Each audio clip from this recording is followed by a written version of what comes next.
Exam नहीं है one day से लेकर यूपीएससी तक का जिसमें कांग्रेस के महत्वपूर्ण अधिवेशन नहीं पूछे गए हों। आइए जानते हैं कांग्रेस के कुछ महत्वपूर्ण अधिवेशन जो कि हर एग्जाम में पूछे जाते हैं। सबसे पहला अधिवेशन हुआ था 1885 में, उसका स्थान था बम्बई। किसकी अध्यक्षता में हुआ था? वेमस चंद्र बनर्जी की, और इसकी कुछ भी विशेषता नहीं है।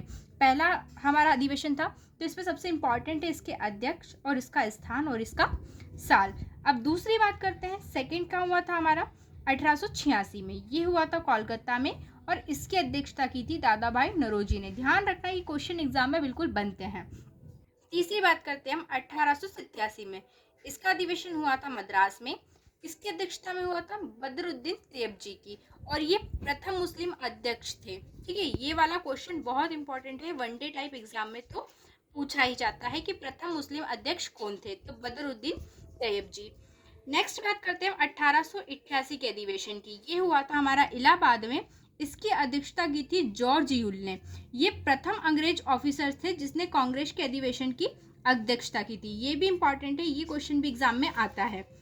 1896 की बात करते हैं हम, ये वाला अधिवेशन भी हमारा कोलकाता में हुआ था, रहमतुल्लाह सयानी की अध्यक्षता में, और यहाँ पर पहली बार वंदे मातरम गीत को गाया गया था। इंपॉर्टेंट है, वंदे मातरम गीत कौन सा अधिवेशन में? कलकत्ता अधिवेशन में गाया गया था 1896 में, और रहमतुल्लाह सयानी की अध्यक्षता में। 1906 कोलकाता अधिवेशन हुआ, उसकी अध्यक्षता की थी हमारे दादा भाई नौरोजी ने। यहाँ पर स्वराज का पहली बार उपयोग किया गया, स्वराज शब्द का। ये भी क्वेश्चन एग्जाम में बनता है कि स्वराज शब्द सबसे पहले किसकी अध्यक्षता में हुआ था, तो दादा भाई नौरोजी की, कोलकाता में, और 1906 में। 1907 की बात करते हैं, ये अधिवेशन हुआ था हमारा सूरत में। किसकी अध्यक्षता में? रास बिहारी बोस की, और यहाँ पर क्या हुआ था? कांग्रेस का विभाजन हो गया था, नरम दल और गरम दल में हमारा कांग्रेस विभाजित हो गया था। ये क्वेश्चन भी इंपॉर्टेंट है। 1907 में सूरत में कांग्रेस का विभाजन हुआ था, किसकी अध्यक्षता में? रास बिहारी घोष की। 1911 में कोलकाता में किशन नारायण धर की अध्यक्षता में जनगण मन गाया गया था। ये क्वेश्चन भी एग्जाम में आया है कि जनगण मन पहली बार कब गाया गया था? 1911 में गाया गया था कोलकाता में, और इसकी अध्यक्षता की थी किशन नारायण धर ने। आगे आते हैं हम 1916 की बात करते हैं। 1916 का कांग्रेस अधिवेशन हुआ था हमारा लखनऊ में। इसकी अध्यक्षता की थी अंबिका चरण मजूमदार ने। कांग्रेस और मुस्लिम लोगों के बीच समझौता हुआ था। ये थोड़ा सा कम इंपॉर्टेंट है, प्लस इसको भी पढ़ लेना। 1917 की बात करते हैं। 1917 का अधिवेशन हुआ था कोलकाता में। वेरी वेरी इंपॉर्टेंट है, पहली महिला अध्यक्ष कांग्रेस की कौन थी? तो एनी बेसेंट बनी थी। ये वाला क्वेश्चन न जाने कितनी ही एग्जाम में बन चुका है।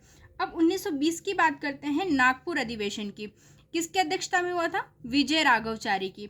इस अधिवेशन में असहयोग आंदोलन का प्रस्ताव को पारित किया गया था। याद रखना, असहयोग आंदोलन किसकी अध्यक्षता में प्रस्तावित हुआ था? विजय राघवचारी की। कौन सा अधिवेशन था, कहाँ पर हुआ था? नागपुर, 1920 में। 1924 की बात करती हूँ मैं।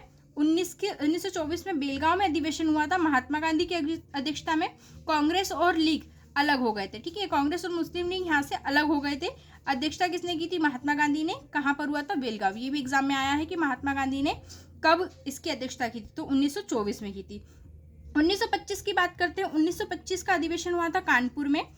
इसकी अध्यक्षता की थी सरोजिनी नायडू। यहाँ पर भी इंपॉर्टेंट क्वेश्चन है, पहली भारतीय महिला कांग्रेस की अध्यक्ष कौन थी? तो सरोजिनी नायडू थी। ठीक है, भारत की पहली महिला अध्यक्ष। यही इतना इंपॉर्टेंट है, काम हो जाएगा आपका। 1929 में कहाँ पर हुआ था अधिवेशन? लाहौर में। किसकी अध्यक्षता में? जवाहरलाल नेहरू ने। यहाँ पर पूर्ण स्वराज का प्रस्ताव पारित हुआ था। वेरी इंपॉर्टेंट है, याद रखना, पूर्ण स्वराज का प्रस्ताव किसके समय में पारित हुआ था? जवाहरलाल नेहरू का। और स्वराज शब्द का उपयोग कहाँ हुआ था? दादा भाई नौरोजी। दोनों चीजें इंपॉर्टेंट है, एग्जाम की दृष्टि से एग्जाम में क्वेश्चन बनते हैं। 1931 की बात करते हैं। कराची में अधिवेशन हुआ था। किसकी अध्यक्षता में? वल्लभ भाई पटेल में। गांधी और इरविन समझौते को यहाँ पर मंजूरी दी गई थी। ये भी थोड़ा सा पढ़ लेना, ध्यान रख लेना, आ सकता है एग्जाम में। 1937 की बात करते हैं। फैजपुर, कौन सा आंदोलन गांव में हुआ था? तो फैजपुर। अध्यक्षता की थी जवाहरलाल नेहरू ने, और प्रथम अधिवेशन था जो गांव में हुआ था। इंपॉर्टेंट है ये क्वेश्चन कि कौन सा अधिवेशन गांव में हुआ था और किसकी अध्यक्षता में हुआ था। 1938 की बात करते हैं। हरिपुरा अधिवेशन हुआ था सुभाष चंद्र बोस की अध्यक्षता में, और यहाँ पर राष्ट्रीय नियोजन समिति का गठन हुआ था। और लास्ट में त्रिपुरी अधिवेशन इंपॉर्टेंट है। त्रिपुरी अधिवेशन 1929 में हुआ था। ये भी सुभाष चंद्र बोस इसके अध्यक्ष बने थे, लेकिन इन्होंने त्याग पत्र दे दिया था बाद में, और इसके अध्यक्ष बने थे राजेंद्र प्रसाद। तो इतनी चीज़ें इस अधिवेशन में इंपॉर्टेंट। अगर आप इतनी भी चीज़ें पढ़ लेते हैं ना, तो आपका किसी भी एग्जाम में क्वेश्चन नहीं छूटेगा, बस इसको बार बार आपको रिवीजन करना है। Thank you. अगर मेरी वीडियो पसंद आई तो आप लाइक कर सकते हैं।